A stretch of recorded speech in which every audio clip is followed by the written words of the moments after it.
We've got the failure under the member for Bradford. And I heard the member for Bradford talking before about the satellites. Now, I can distinctly remember at a hearing for the National Broadband Network rollout, the member for Bradford, the man that they've made into the communications man, this is the man that knows all. He says ex-Optus. Of course, we know how much Optus celebrated when he got rolled. Sat there and said about the satellite launches. He said, are they a standard platform? To which NBN said, no, they're not. They're not a standard platform. So he responds, are they a standard platform? No, they're not. So then the member for Bradford says, well, are they customised? Well, if they're not a standard platform, of course they're customised. They're customised to actually suit the needs of Australians and what we need on a broad country to get services out everywhere. We also know that on the satellite technology, these guys didn't want it. This government did not want to put 2 new satellites in place. In fact, they argued passionately against it. But luckily there was a bloke running NBN called Quigley who actually put them in their place and showed them that this is actually needed. Now, we talk constantly about the issues with broadband because the MTM, as it's called, the Malcolm Turnbull mess, which has done nothing but fail everyone. I go across to areas like mine in my electorate in Sunbury, where there has been not one new connection in 2.5 years. Not one. That it was supposed to be finished in 2015.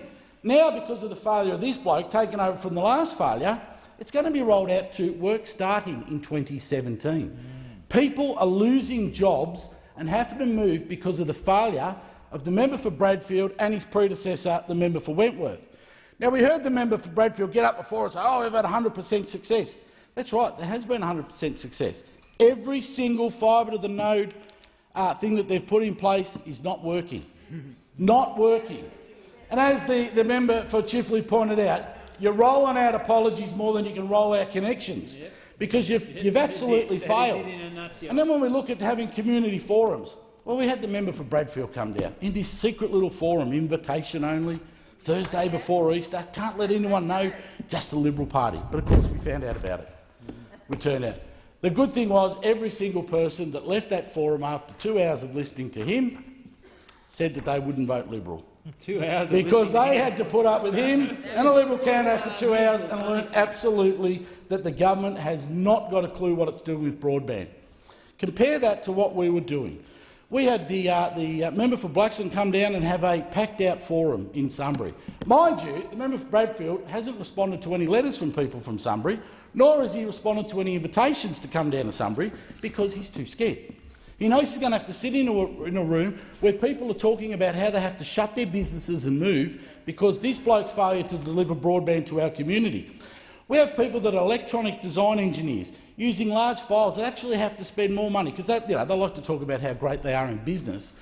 The extra business costs that they are putting on companies in suburban areas and regional areas because of their failure to deliver broadband is meaning these companies are putting off local workers and have to have extra expenses as they go to other areas to try and run their business because of the failure that we have under this government. That's right. We've had no new rollout in 3 years in the fastest growing part of Victoria.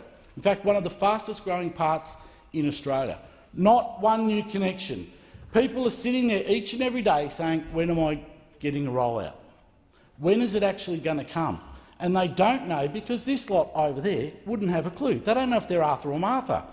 We heard just before some chipping in by the member for Irons, and I'm glad he pointed out to remind me, Swan.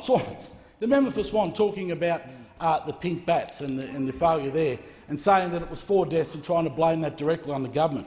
Well, I hope that you are going to stand up and call for a Royal Commission, because we had 2 deaths already this year in NBN rollout. We look forward to seeing the member for Bradfield and the failure that we call the Prime Minister sitting there and explaining why your policies, why your rollout is causing these deaths. This has become a national disgrace that people in the 21st century in Australia have had to watch their ranking go from 30th to 60th in terms of NBN because this lot couldn't manage a chook raffle at a pub. It is unfair that people have to give up their homes, give up their businesses and move to other areas. Well, you might have run a chook raffle, yeah. To give up their businesses, to give up their homes and to move to other areas because they can't get access to what is considered one of the most basic needs of the 21st century, which is proper, fast broadband. Yeah. I thank the member. And I call the member for Swan. Thank you, Mr Deputy Speaker. It's always good to be acknowledged, even though I am the member for Swan, but if they do ever name an electorate Irons, I'll be very thankful for that. Thank the member for McEwen that.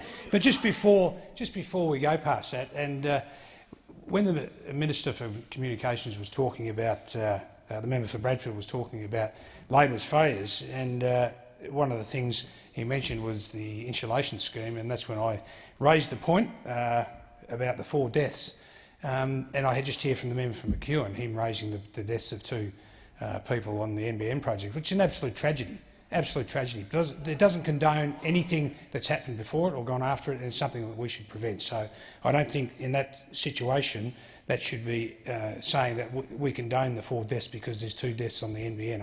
I just can't agree with you on that one. But we'll get back to the MPI. And I always wonder why the Labor Party raise own goals. The MPI for them today is an own goal. If we look at what was happening in Western Australia with the NBN prior to the 2013 election, and I'll just go back to a question because it's relevant to today when we were talking about black holes as well. It's been raised. I asked the then Minister for Communications, who's now Prime Minister, a question about the construction of the NBN in my electorate of Swan, and his response was that I thank the honourable member for his question, and I can well understand the frustration and disappointment of his constituents from the previous government. There was a $31 billion black hole. It's advised to the Labor government at the end of 2010. It seems to be a familiar ring for the Labor Party, the black hole. And regrettably, quite a few truths have vanished into it. One of them was the true state of broadband rolled out by the NBN. In fact, as the honourable member said in October 2011, the then government announced that the construction had commenced in East Victoria Park and Burswood. 2 years later, there is no ready-for-service premises in those areas. Indeed, despite barrels of propaganda, reams of leaflets and flyers and lots of claims, on election day in total there were, guess how many, Mr Deputy Speaker? There were 34 brownfield connected premises in Perth, connected to the fibre network. After 6 years, what sort of delivery is that? I see the members on that side, on the opposite side, have gone very quiet now. 34 connected brownfield premises after 6 years since they announced the NBN rollout. And they talk about delivery now. They stand here and say we haven't delivered. Well, I can tell them what the connections in Western Australia are now. Just a couple of weeks ago, we had the Minister for Communications come over, and myself and the member for Hasluck switched on the first fibre to the node area in Western Australia, which meant that residents at 7,000 premises in one part of my electorate will now be able to place an order for the NBN, and that's on top of the 26,000 already who can. So, Mr Deputy Speaker, in a period of time between 2013, when in the whole of Perth there was only 34 brownfield connections done by Labor's so-called NBN, there is now, just in my electorate alone, over 30,000 premises that are available to connect to the NBN, and they raise an MPI saying we're not delivering. That's just an absolute joke.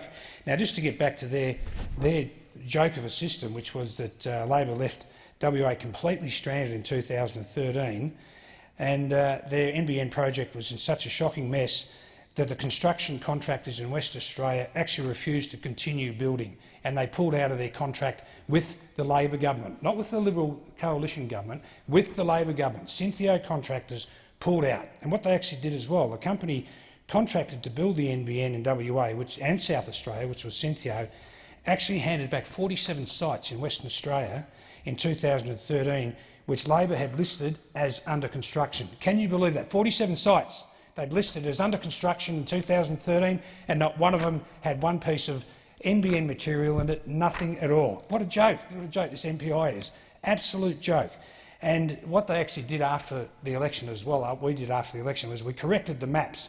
There were maps for the electorate of Swan that had connections and work and construction being done everywhere. We actually went and corrected those maps to actually what they were, and then we had people ringing my office and saying, we've been taken off the NBN map. They actually weren't taken off the NBN map because they weren't actually on it, because Labor had put them on the NBN map. I'm not going to use the word, it's unparliamentary, had put them on the map when they weren't even on it. They weren't even scheduled to be on that map. So Again, this MPI is an absolute joke, and it's another own goal for Labor, so bring it on every day. Let's talk about your delivery, your policies and your lack of performance. Don't listen to what Labor say, listen to what they actually do, which is absolutely nothing. Member for Swan's time has expired, and I call the honourable member for Richmond.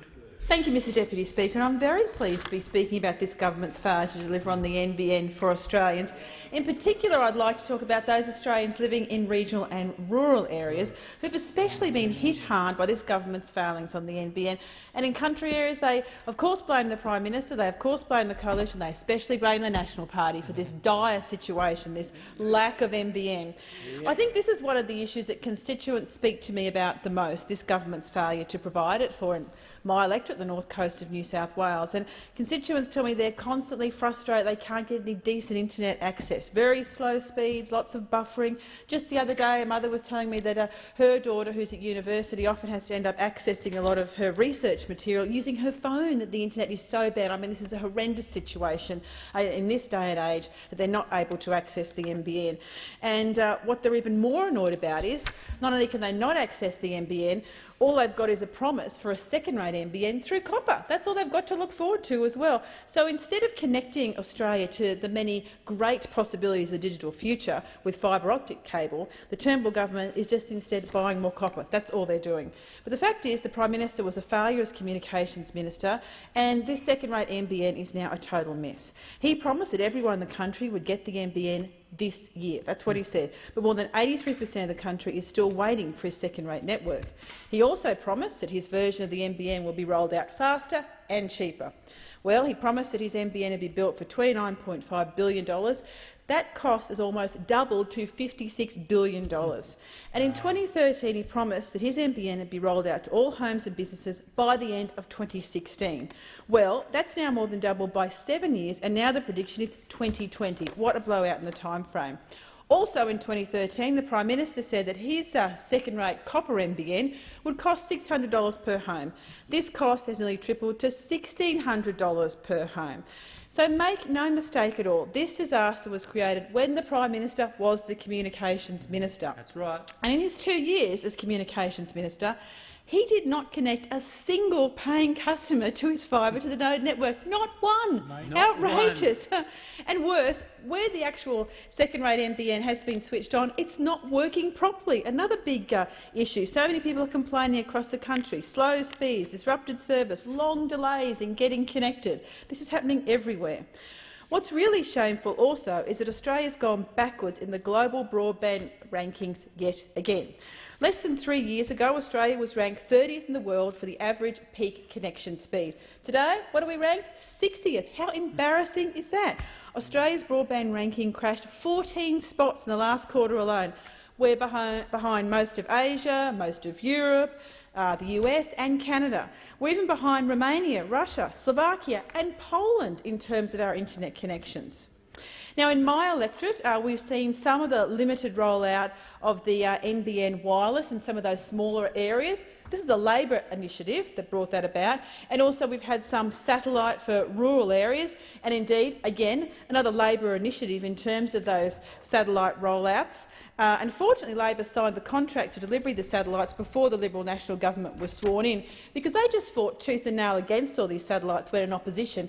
In fact, the Prime Minister, I think, called it wasteful spending. Well, thankfully, Labor had the great foresight to deliver and to commit to the satellites, because that actually means that people from regional and rural Australia can have the capacity to access high-speed internet. So it's Labor that delivers for regional Australia, not the Liberal National Party, who was so opposed to these satellites, which we now see in action. And as I say, that's because of a Labor government.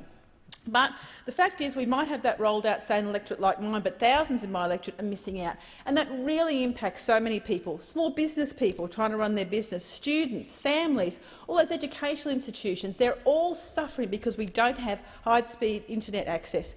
We also have, in areas like mine, a very strong creative hub, lots of filmmakers and artists, all of whom need the NBN for all their great creative activities. So it's right across the community, across all different ages, that desperately need to have the NBN in terms of their opportunities and for their families to go forward, and they're just not getting it. But the fact is, we can't actually have an innovative, agile community focused on job creation unless we have an effective NBN. That's the bottom line to it. And especially in regional and rural areas where so many people do move there because there are lots of opportunities, those opportunities are often stymied because we don't have the NBN rollout. But it's going to take a Labor government to fix this mess that the Liberal National Party created with the NBN lack of rollout. Richmond, call the honourable member for Grey.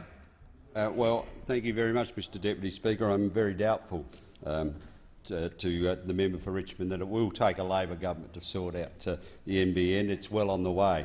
But I am a bit of a student of history, particularly on this particular subject, Mr Deputy Speaker. And it's worth remembering that the opposition leader, then Kevin Rudd, the then opposition leader, went to 2007 election offering to build an NBN network across Australia for a total sum of $10 billion, $4.5 billion of which the government was going to put up, and $2 billion of that which of course was to come from the Telecommunications Fund, which had been put in place by the Howard government to ensure that rural people were kept up to speed in this advancing age of telecommunications.